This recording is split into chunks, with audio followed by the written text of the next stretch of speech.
Good morning and welcome to Great Vow for our Sunday program. We're just finishing up a weekend retreat on the work of Byron Katie, which is a method of inquiry into our thoughts and beliefs. And so there's a few of us here from that retreat already. And today for our talk, we'll have the two teachers, Eduardo or Kyozen and Choan, give the talk today. So they might be wrapping up the retreat during that talk. And we'll have the normal schedule as always. So we'll have a short chanting service first, then we'll have 2 periods of meditation, and then we'll have that Dharma talk followed by lunch. So we can now rise to prepare for chanting service.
Page 8.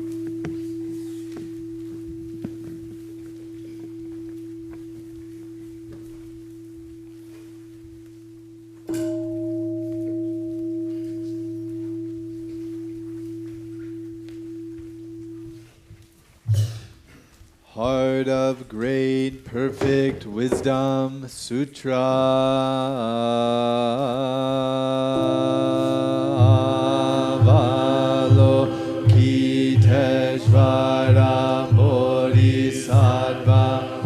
Deeply practicing prajna paramita, clearly saw that all 5 aggregates are empty and thus relieved all suffering. Shariputra form does not differ from emptiness. Emptiness does not differ from form.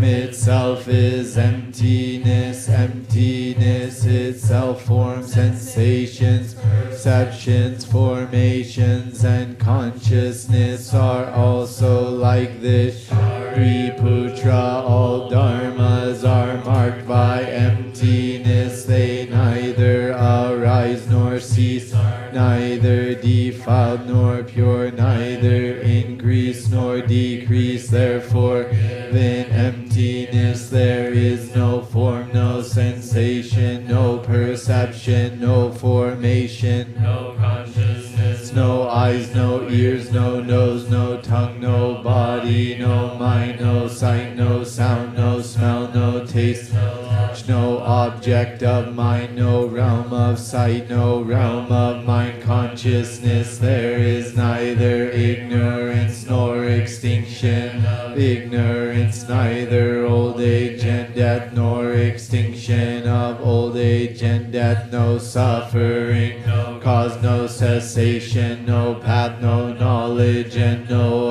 attainment, with nothing to attain. A bodhisattva relies on prajna paramita, and thus the mind is without hindrance. Without hindrance there is no fear. Far beyond all inverted views one realizes nirvana. All Buddhas of past, present, and future rely on prajna paramita, and thereby attain unsurpassed, complete, perfect enlightenment. Therefore know the prajna paramita as the great miraculous mantra, the great bright mantra, the supreme mantra, the incomparable mantra which removes all suffering and is true, not false. Therefore we proclaim the prajna paramita mantra, the mantra that says Gate, Gate, Gate, Parasam, Gate, Bodhi, Swaha. Page 22. Precious mirror samadhi, the Dharma thusness is intimately transmitted by Buddhas and ancestors. Now you have it, preserve it well, a silver bowl with snow, a heron hidden in the moon, taken similar. They are not the same, not distinguished. Their places are known. The meaning does not reside in the words, but a pivotal moment brings it forth. Move and you are trapped, and you fall into doubt and vacillation. Turning away and touching are both wrong, for it is like massive fire. Just to portray it in literary form is to thin it with defilement. In darkest night it is perfectly clear. In the light of dawn it is hidden. It is a standard for all things. Its use removes all suffering. Though it is not constructed, it is not beyond words. Facing a precious mirror, form and reflection behold each other. You are not it, but in truth it is you. Like a newborn child, it is fully endowed with 5 aspects: no going, no coming, no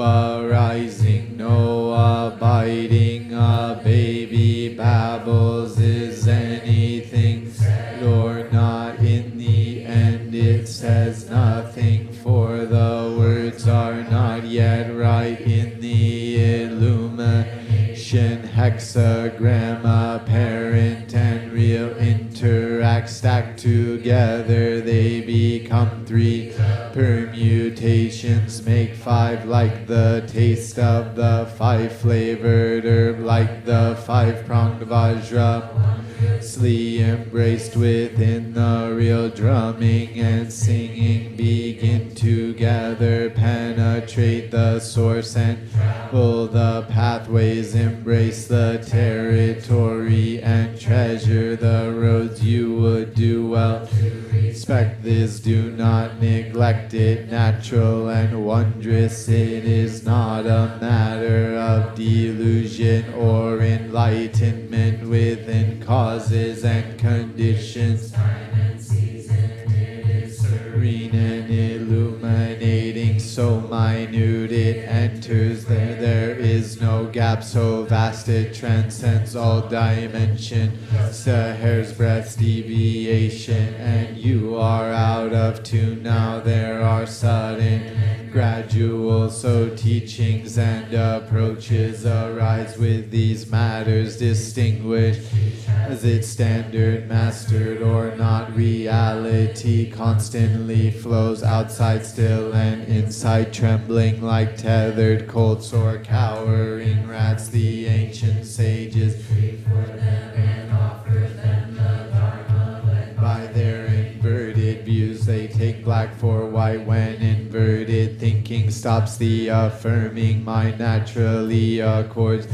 Want to follow in the ancient tracks, please observe the sages of the past, one on the verge of realizing the Buddha way. Contemplated a tree for 10 long kalpas, like a battle-scarred tiger, like a horse with shanks gone gray. Some are vulgar jewel tables and or day robes, because some are wide-eyed cats and white oxen with a great archer's skill. One can mark at 100 yards, but arrows meeting head on. How could it be a matter of skill? Wooden man starts to sing, stone woman dancing. It is not reached by feelings or consciousness. How could it involve deliberation? Ministers serve their Lord's children, obey their parents. Not obeying is not filial. Failure to serve is no help with practice. Hidden function secretly like a fool, like an idiot. Just to do this continuously is called the host within the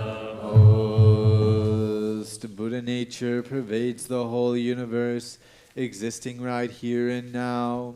In reciting the Heart of Great Perfect Wisdom Sutra and the precious mirror Samadhi, we dedicate their merits to Mahaprajna Paramita and to the great teacher Shakyamuni Buddha, to the ancestors in our lineage who have transmitted the light of the Dharma to this place and time, including the first woman ancestor, great teacher Mahapajapati, the first ancestor in India, great teacher Mahakashyapa, the first ancestor in China, great teacher Bodhidharma, the first ancestor in Japan, great teacher Eihei Dogen, the great women ancestors Zengcher and Ryonen, the first ancestor in America, great teacher Koun Taizan, to all enlightened women, to all those who have taught and manifested the truth.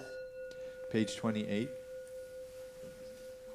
May their vows be fully realized, and may we accomplish the enlightened way together.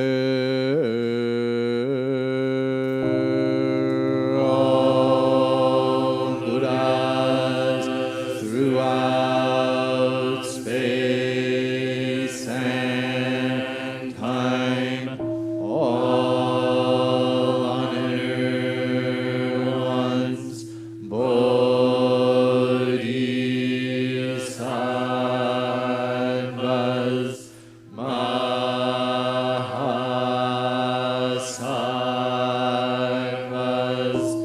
wisdom beyond wisdom, Mahaprajna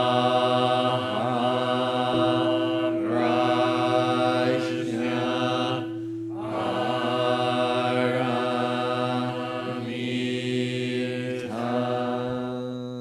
Chant of boundless compassion,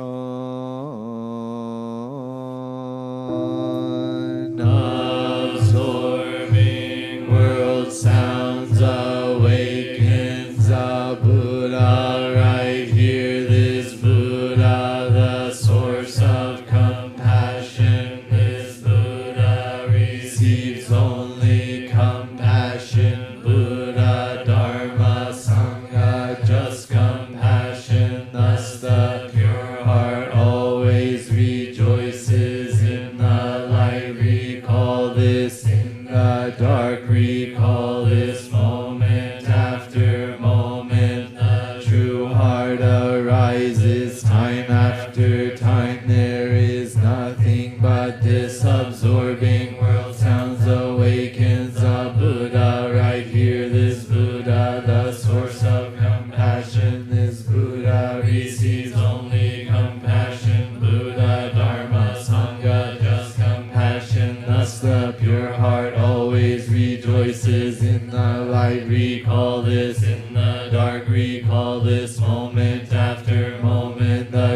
heart arises time after time. There is nothing but this absorbing world. Sounds awakens a Buddha right here. This Buddha, the source of compassion. This Buddha receives only compassion. Buddha, Dharma, Sangha, just compassion. Thus the pure heart always rejoices. In the light recall this, in the dark recall this. Moment after moment, a true heart arises time after time. There is nothing but this. Jizo Shingon Om Ka Kavi Sanmai Soaka Om Ka Kavi Sanmai Soaka Om Ka Kavi Sanmai Soaka Om Ka Kavi Sanmai Soaka Om Ka Kavi Sanmai Soaka Om Ka Kavi Sanmai Soaka Om Ka Kavi Sanmai Soaka Om Ka Kavi Sanmai Soaka Om Ka Kavi Sanmai Soaka. Absolute light, luminous throughout the whole universe, unfathomable excellence permeating everywhere. Whenever these devoted invocations are sent forth, they are perceived and subtly answered. We humbly request the guidance of the three treasures, Buddha, Dharma, and Sangha. In chanting the chant of boundless compassion and the Jizo Shingon, we offer the merits to all living teachers of the Dharma, including His Holiness the Dalai Lama, Shodo Harada Roshi, Ajahn Sumedho, and Pema Chodron. We also pray that the years of life be lengthened for Chosen Roshi and Hogen Roshi. May their vows be fully realized. We also dedicate these merits to those who are ill or in distress, including Roshi Pat Enkyo O'Hara, Carol Senkei Robertson, Jamie Onapangia, Corey Mullet, Blaney McDonough, Fran G.K. Eager, Allison Kemp, the Larson family, Jason Crowley, Sarah Fletcher, Eden Gray, Scott Passon, Gary Leinanen, Lisa Bodine, James Bartroff, Jasper Greenblatt, Royal Cawthron, Olivia B., Lorraine Burke, Eric Sorensen, Ben Tyson, Dave England, John Rhodes, Sophie Howite, Ron Mead, the Zerfoss family, Dulcie Lee, Oswaldo Lopez, Anjali Jandors, Lisa Hemmer, Rod Fagani, Larry Lemons, Ruth Peterson, Michael Lee Maddock, Joe Hamelin, Susan Hansen, Azazel Harkey, Edmund Rung, Art Laramie, Andy Laramie, Castor Zambrano, Animal Companion Zia. Now you may silently add anyone who is ill or suffering in any way.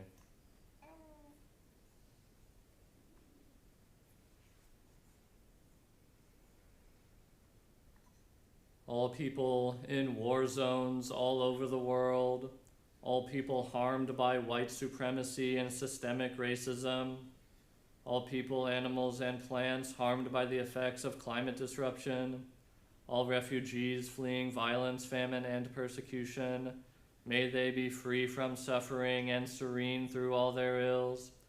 We also pray that those who help to guide our cities, counties, states, and nations will be endowed with clear wisdom and compassion, including President Trump. May all countries be led with clarity and kindness. We also dedicate these merits to those in the transition of death, including Zen teacher Ava Stanton, Randy Webster, Lorraine Cost, Mary Beth Walsh, Dr. Peg Hoskin, Renee Nicole Good, Bob Weir, Katie Hansen, Carrie Lee, Alex Jeffrey Pretty, Devin Clark Jorgensen, Bill and Jyoti Hawley, Kathy Burmaster, Betty Jo Zerfoss, Mr. Len, Animal Companions Nina and Macadamia. Now you may silently add anyone who has died recently.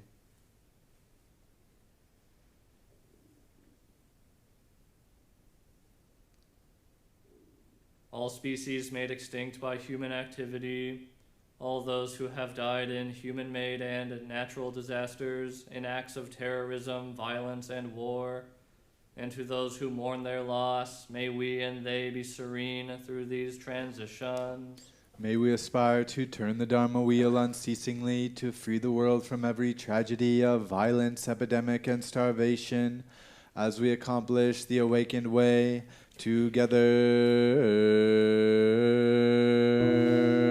All Buddhas throughout space and time, all honored ones, Bodhisattvas, Mahasattvas,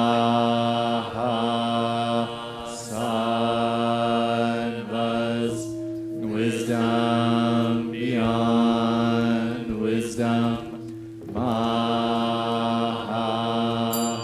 Paramita.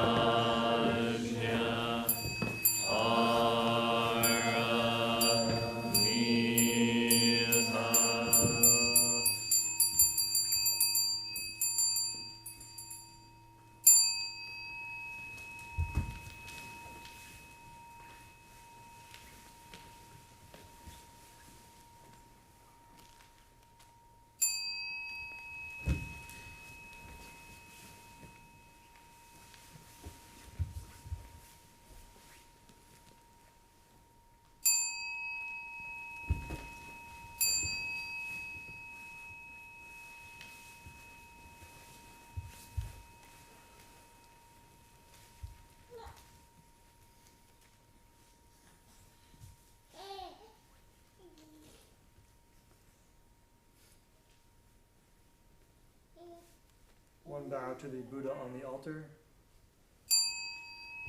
And one bow to the camera in the back of the room for community here and online.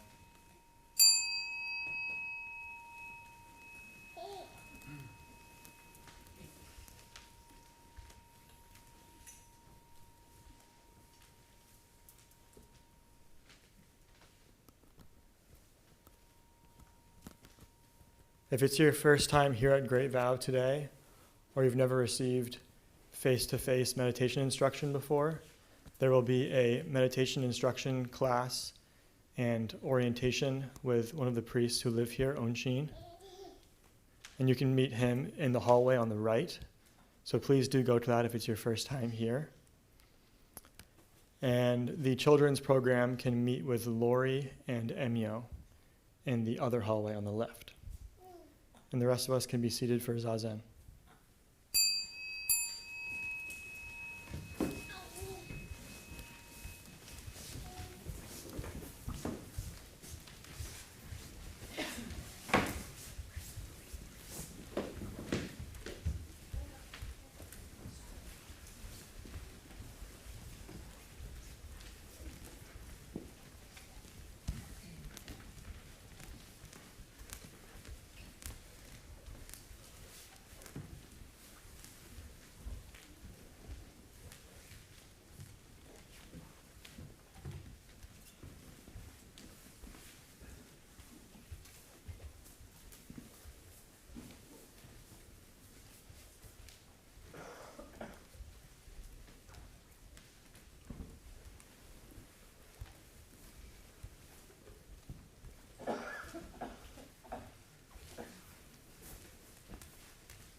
coffee meditation.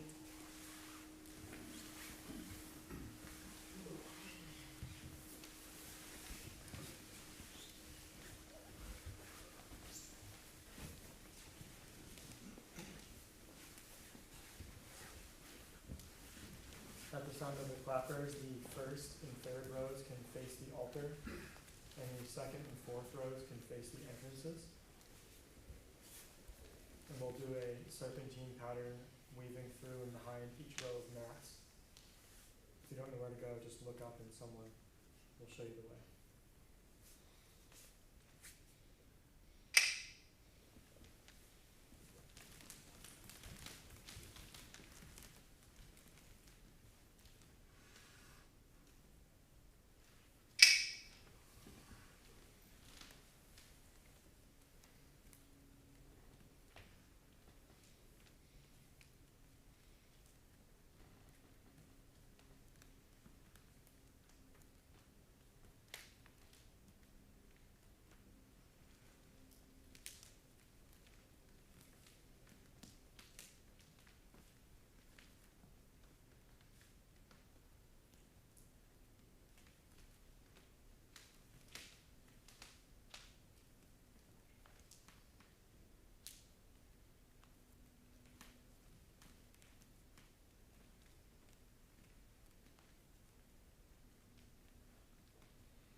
facing the front, top.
So this is a test.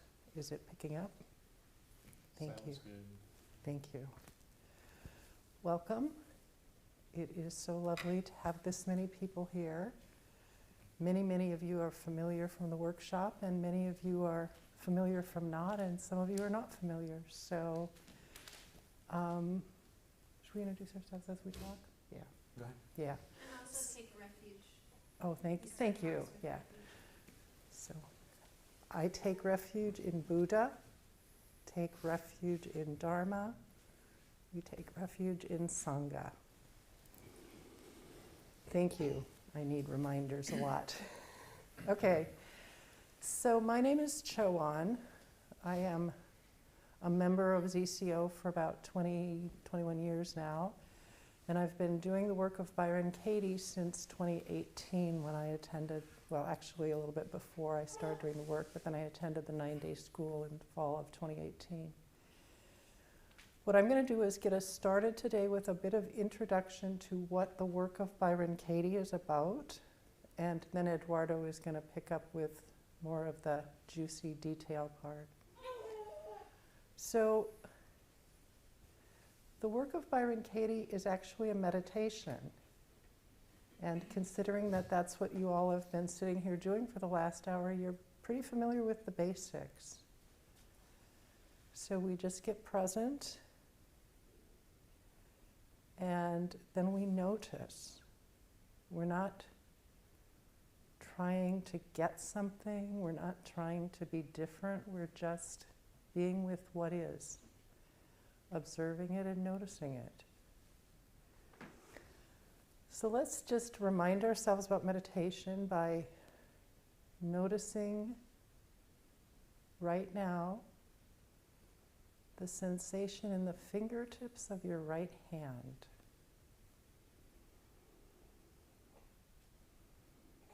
Whatever those are.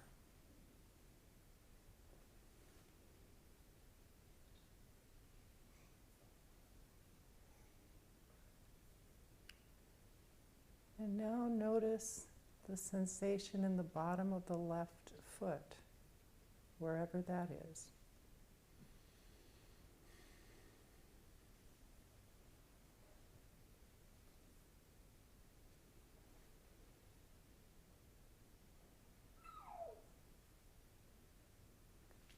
And now notice and experience this body breathing, however that lands for you. This body breathing here and now.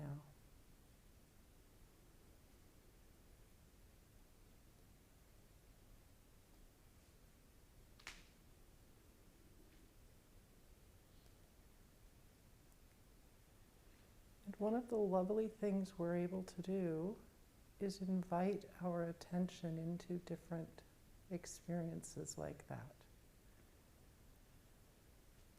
And that's really what the work is. It's the same exact meditative invitation. There is one primary difference, the way I experience it, and that is just now you were in your present moment, noticing fingertips, bottom of the left foot, and the breath. The primary thing that's different with the work of Byron Katie is that we invite our attention into a different moment than the present moment. I was about to say a past moment, which it often is, but it doesn't have to be a past moment. So, the first thing we do to do that, to take advantage of our agile mind's ability to do that, is we sit quietly and we just notice a moment, and usually the invitation is a moment that feels disconnecting or is stressful in some way. And we let the mind show us the moment that wants attention.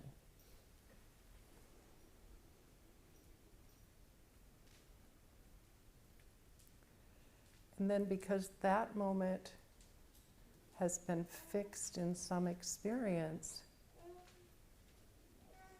instead of going from present moment, present moment, present moment, present moment, we want to anchor in that moment so that we can return to it throughout the meditation that we call the work.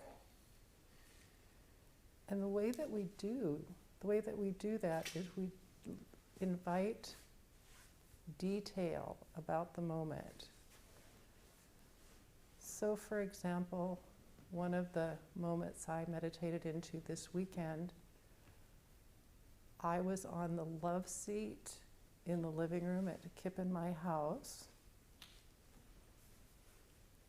My sister was in the recliner situated right next to that love seat.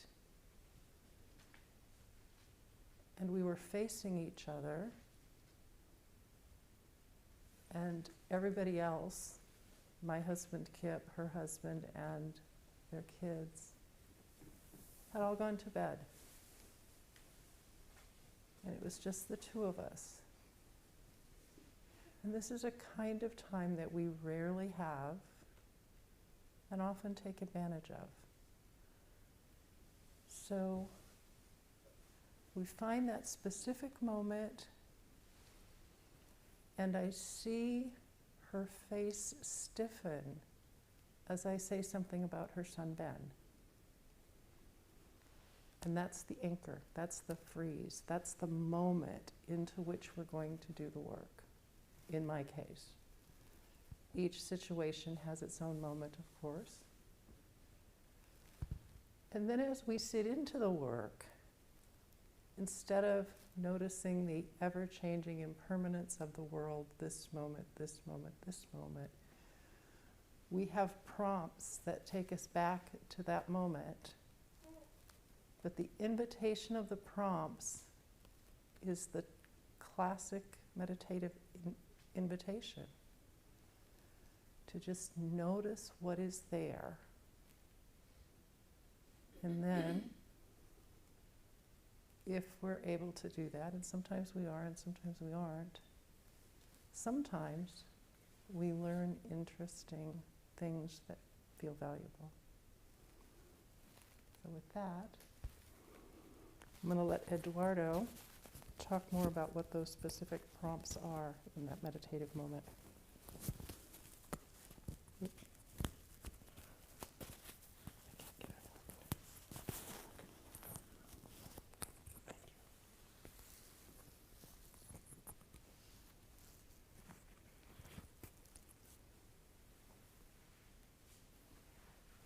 And so welcome from my part, and especially welcome those of you who are joining us online as well. By way of my introduction, so I started practicing Zen in 1995, I think, and the work of Byron Katie in 2004 when I attended my first 9-day school for the work. And as far as what it is, as Chant just explained, it is a way of working with the mind. I took a notice of a number. So Dogen Zenji, main teacher in this lineage, wrote in the Genjo Koan in 1233, to study Zen is to study the self. So, okay. So how do we do that? And Chant described a way to study the self. It's like, well, what's our present moment experience? And so we can do that. And if you're anything like me, you're sitting here, kind of connected your present moment experience, and all of a sudden, daydreaming starts to happen. So raise your hand if you experience daydreaming while sitting. And keep your hand up if you experienced daydreaming today, a few minutes ago while sitting. Yeah, so if Dogen is onto something, to study the self must include to study the daydreaming. It's reality until it changes. And so what the work is a way to study the daydreaming.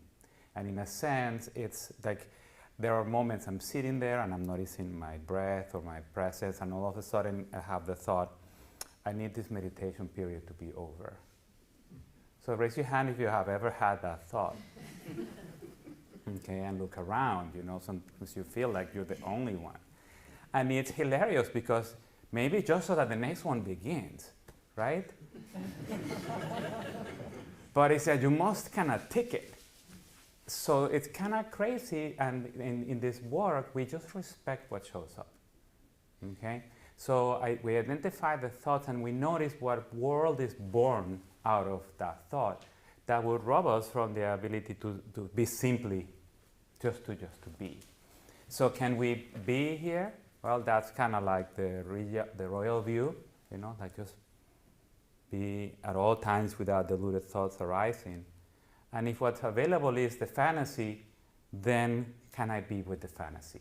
So the work identifies the fantasy and meditates on the fantasy.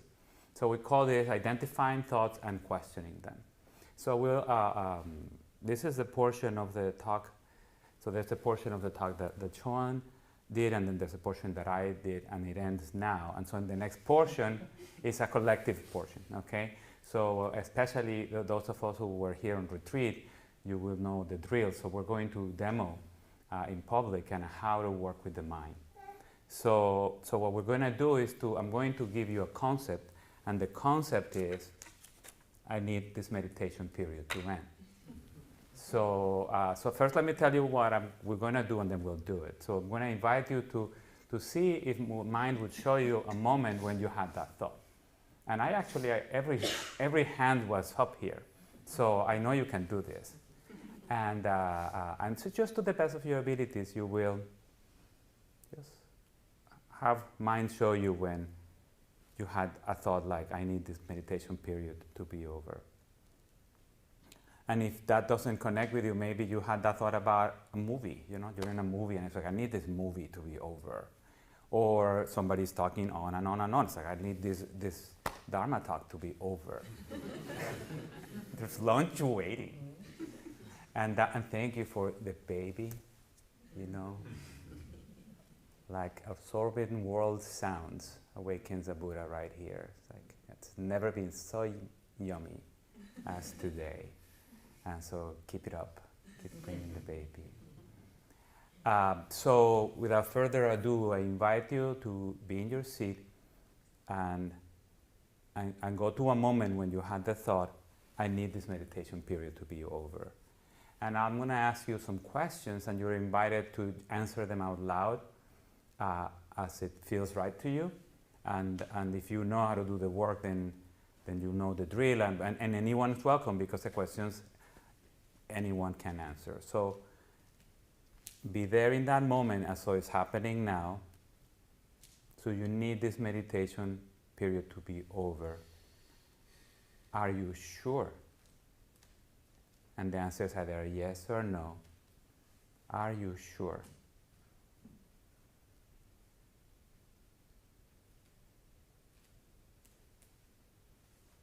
And we just wait.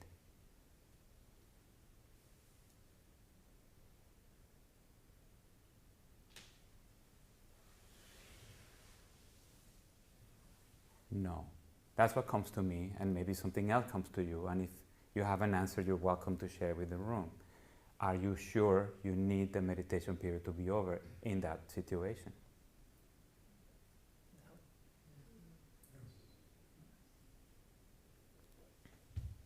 Now, how do you feel when you believe the thought, I need this meditation period to be over, and you're in the zendo?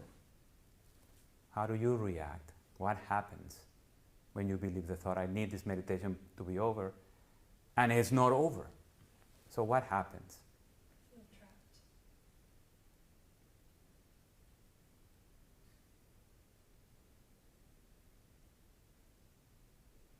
My mind starts creating catastrophes of what's about to happen if it's not. Eduardo, could you repeat what people say for the online? Yes, so repeat the concept. No, like she said, The I feel responses. trapped, and then you say, I feel Zoom trapped. doesn't pick up what's in the room without a mic. Oh, so you want me to repeat the answers that people give? Yes. Thank you. And that'll make it so everyone in the room can hear also. Brilliant, thank you. So we hear, I feel trapped, And My mind starts creating catastrophes about what's about to happen if it doesn't end. Stories. anyone else? I feel like there's ants on me. And notice as you hear the answers, if they're your answers too. I feel that like there's ants on me. I start criticizing myself. I'm like, I'm failing at this. I give up. I start criticizing myself. I say I'm failing, and I give up. I'm focused on that thought. I gotta stop this. I gotta stop this. I get hangry. Yeah. Suffering is what happens when I believe this thought. And then I'm no longer able to follow Chant's instructions of feel this side of the body and feel that side of the body, like bare reality, bare knowing of breath, buttock, body sensation, sound. It's gone. We're lost in the world of what's not. Cause and effect. The effect of believing a thought, of fixating in a thought. That is not even true. I heard you say, no, it's not true. I don't need this meditation to be over. Is stress. And who would you be without that thought as you're sitting? I need this meditation period to be over.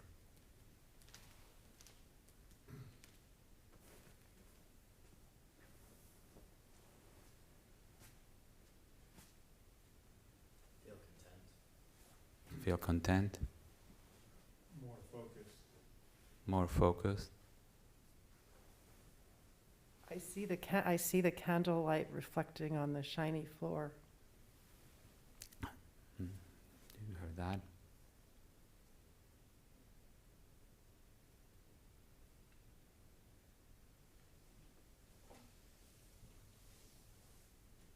I'd be back to just noticing the thought rather than identifying with it. Just back to noticing the thought without identifying with it. Being at all times without deluded thoughts arising is having the thought and not being caught with it. And then I can notice the room. I can notice other people. I can notice my own body. I can be actualized by the myriad things, which was basically where Dogen went with that. So to study Zen is to study the self. And to study the self is to forget the self. And how do we do that? By loving it. Like it was a self that said, I need this meditation period to be over. And I love it. That guy or gal that wants it to be over, he has a right to its opinion. Yeah? I mean, don't we kind of like shame it? It's like, there you are again, it's like, bad Zen student. So take a moment, take your right hand and put it in your heart. And say to yourself, dear little one, that you wanted this meditation to be over. I hear you. It's okay.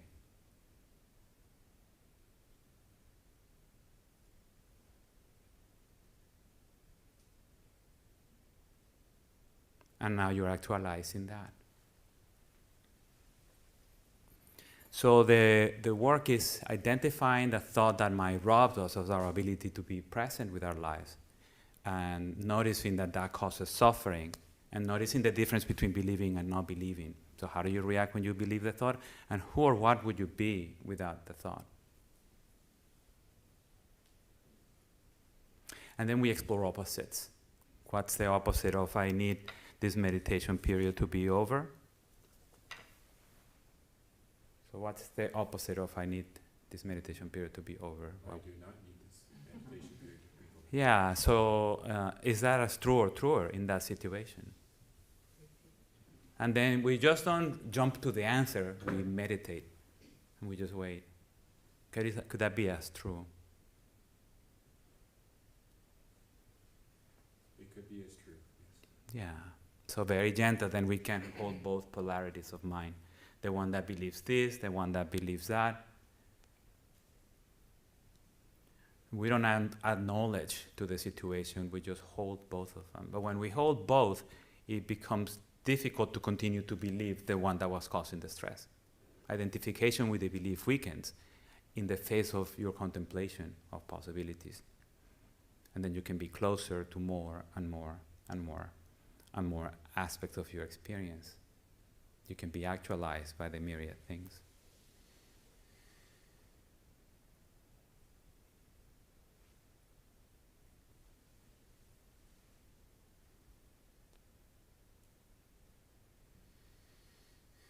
This Dogen guy was onto something. And this work gives us direct access to what that something is. And you have all tasted it today. And those of you who were in the retreat yesterday and the day before. And I have no doubt that the ancestors feel the same doubts and trepidations that we all feel. No doubt. Because they're us. And so if they could break through, so can we. And we have the tools this monastery has. How many Dharma gates? 64,000 are offered here, Myoyu? And change. So take good advantage of them. And in the interest of allowing your questions to be part of this talk, let's take them. So thank you for your practice. As I said to the group that ended today, on behalf of the rest, on behalf of the human race, thank you for your practice.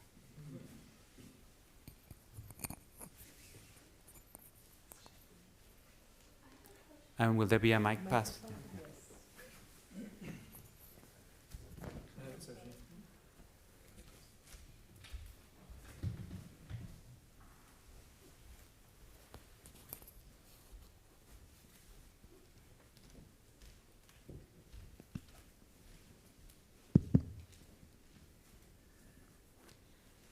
I had a question about whether or not it was possible, or it is possible, to do work on like a scenario that never happened, but you've like made it up and thought about it so many times that it like feels like it actually happened.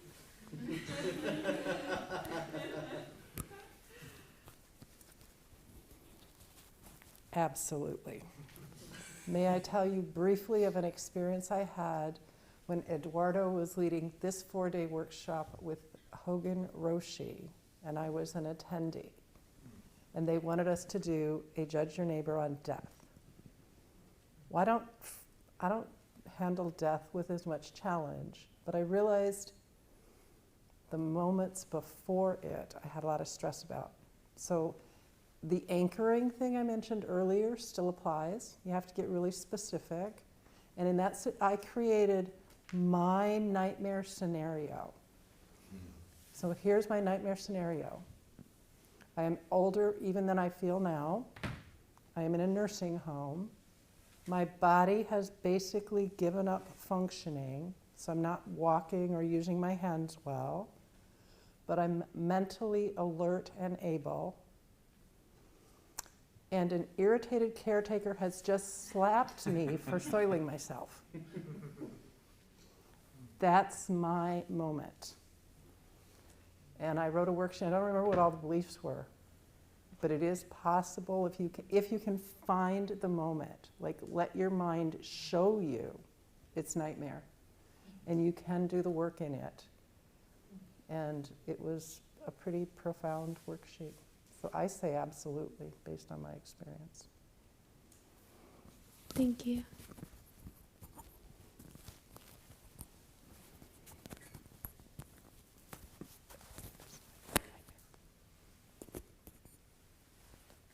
We definitely have time for a few more questions.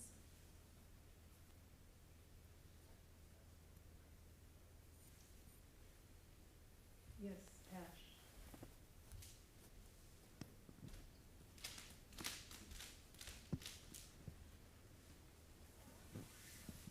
Sometimes the moments that arise that I could do work on, just when I try and pinprick or try and find the moment for that I want to work on, suddenly another moment and another moment and another moment, and it's like 10 situations that have congealed together into my resentment towards somebody, and then it feels really overwhelming. And then I think of all the other resentments, and it just seems like it's infinite. And I was wondering how to handle. Should I just do one and it would represent more? Thank you. I love it that you answered your own question.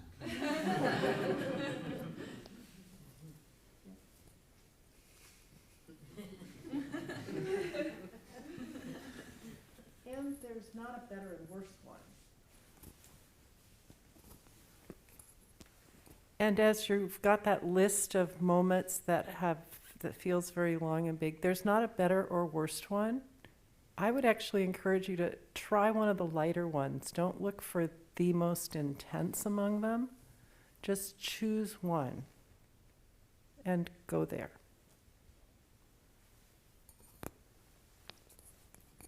I have a comment.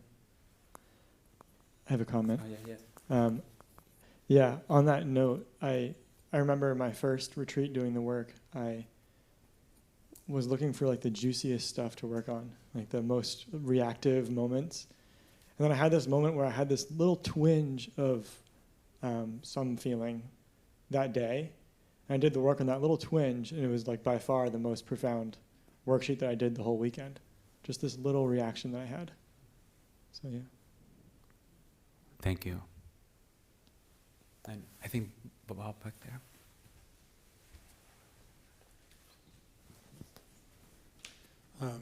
I'm having a pretty strong reaction with a friend, and I tried to write a worksheet about them, but I had a hard time being specific. Mm-hmm. And I tried and tried and tried, and I tried different things, and none of them kind of landed. So is there a way to do the work when I can't, it's hard for me to access specifics? Is it okay if we talk about it a little bit? Sure. Okay, so what's the situation? The situation is I have a close friend who has become a very strong believer in the other side of the political spectrum than mine. Okay. And it feels like it's created a distance between us. Yeah. And if this is happening in your family, I invite you to it as though you're Bob. Okay, I'm thinking about someone in my family. Yeah. Go ahead. So I can remember a conversation with him where I said, let's try to at least agree on facts, like concrete facts, regardless of our opinion, and we couldn't do that. Mm-hmm.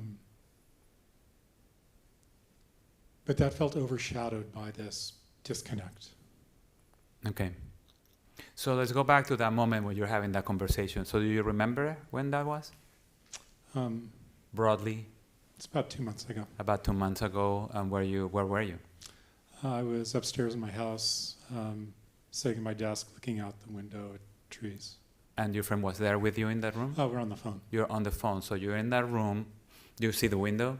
Mm-hmm. Mm-hmm. And you're on the phone, Mm-hmm. like a cell phone. Yeah. A headset, but yeah. A headset, okay.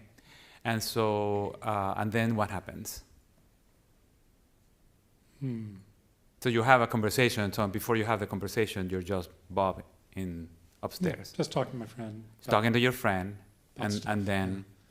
Yeah. And then he brings up something he's doing, Mm-hmm. and I said, I'm not sure that's helpful. And then I say, hey, how about if we discuss facts? I bring up the way I saw something, and he very strongly says, no, it's like this. Okay, and in that moment, what's the emotion? Bob's emotion. I'm hurt. I'm hurt. I'm afraid. I'm hurt and I'm afraid with my friend because he, this is where I get stuck, it's easy for me to say because he said what he said, but I'm looking for and that means. So just slow it down and don't try to deliberate your way into it. So be there now, right? So you're upstairs, you can see the window, you have the headset, and he says what he says. I'm unhurt with my friend because, and just listen.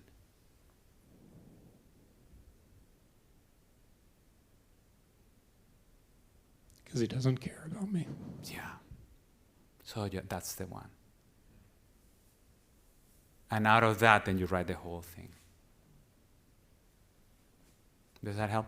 Thank you. Yeah. Yes. It's very powerful just to be able even to identify the moment. And then we meditate on that moment. Yeah. Thank you. And I'll say just one little thing. We carry it with us, right? Like you brought it to this room. It's like an open loop inside of ourselves, right? So thank you for taking care of it. That's one Dharma being that will be taken care of by Bob today. So thank you for your practice. Yeah, and we have time for one more.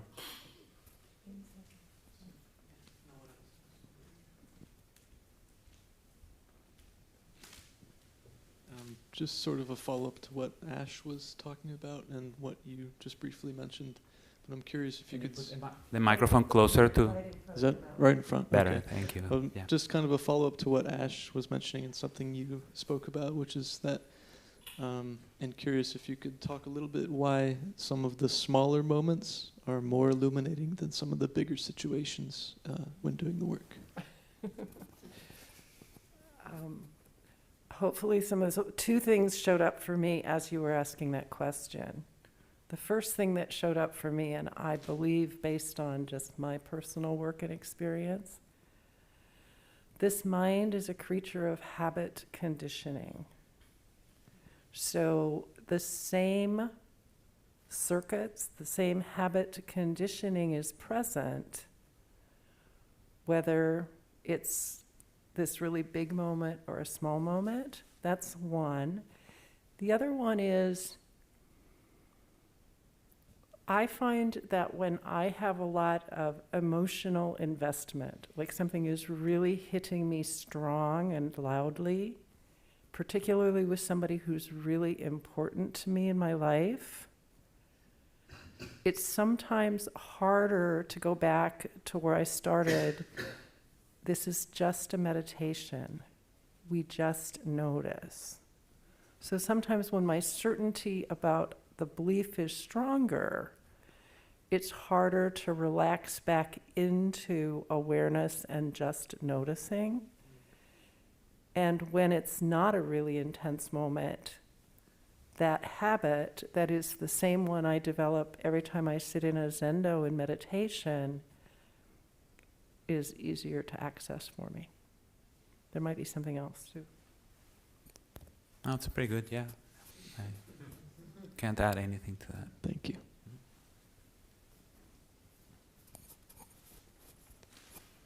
All right, thank you everyone for your practice. And so now we do the Bodhisattva vow. Okay. The four great Bodhisattva vows are on the white chant card beneath your mat.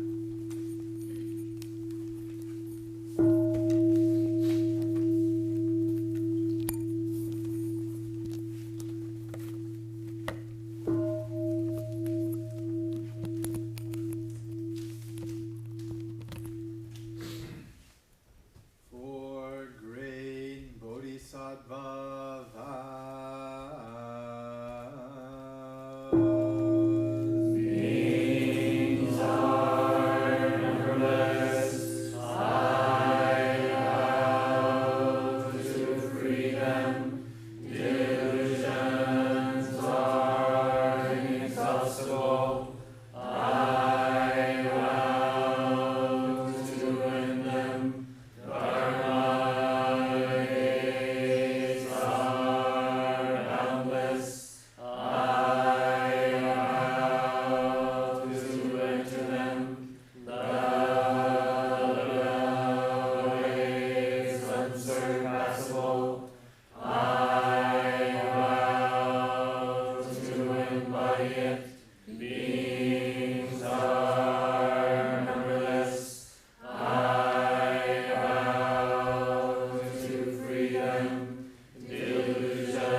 I vow to end them. Dharma gates are boundless. I vow to enter them. The way is unsurpassable. I vow to embody it.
The kitchen crew could go back to the kitchen. Caleb and folks. Yeah, right now.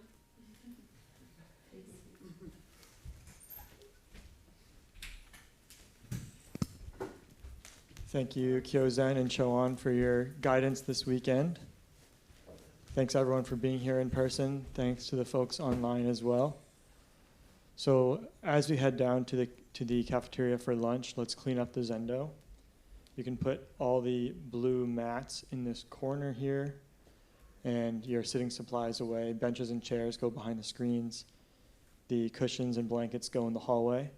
And we can leave a row of 7 and 4 on both sides of Zabutons. Thank you.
I don't think we moved the